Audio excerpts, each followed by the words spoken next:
Good morning, good morning. Ayan, nandito tayo ngayon sa aking palayan. Ayan, kung saan tayo nagpapahangin at napakainit lang sa syudad.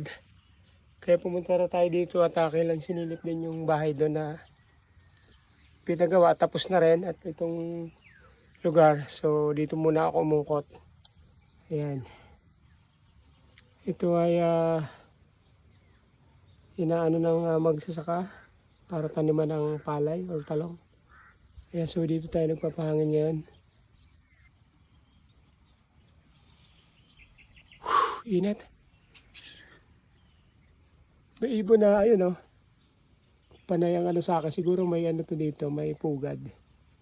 Ayan, babalik na naman siya. May pugad pang yung balinsa sa'yo kung tawagin. Sarap ng hangin. Dito ako titira sa isang araw kasi ando dito eh, pahingahan. Parang alungkot. Hindi ko alam kung bakit alungkot. At nandito ka na sa ano, nare-refresh yung ano mo, yung mind. Pero parang malungkot. Parang marami kang nami-miss na siguro. Pagod lang. Yan, puro huni ng ibon ang makikita mo dito.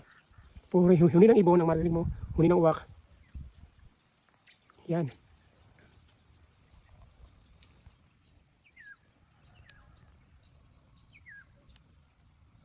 Sili oh. Yan, puro sili yan. So inahan lang bunga, daming bunga yan hanggang doon. So ito yun nata. Pagka medyo stress na konti, bisa sa trabaho. Dito ako pupunta sa aking lupang maliit na nabili para magpahangin kasi masarap ang hangin dito eh. Baka may mga tanim na dito si Bayaw na yun nga, may mga tanim na halaman hindi ako pwede duman dyan dahil maraming pako na tinanggal. Baka matusok na naman tayo. Kasi natusok ako dito before, buti hindi tayo natita no. So yan. Yung bahay ni Bayaw, kapag patayo din, ang bilis eh. Kunting kimbot na lang, tapos na yan, sabi nga. Dito ako natasak ng pako. Sarap ang hangin dito, kaya madalas ako dito tumambay. So yan, babalik na tayo dahil bubukas pa tayo ng shop. Ito dapat ay bibilhin ko kaso di kaya. Pag dumarating ang sweldo, resibo na lang ang natatanggap ko. So ayan, bye bye. Maraming salamat sa panonood. Pa-support naman ng aking page. For Miss Cats, yung YouTube channel, si Gala Rides. Ayan, bye bye. Good visual.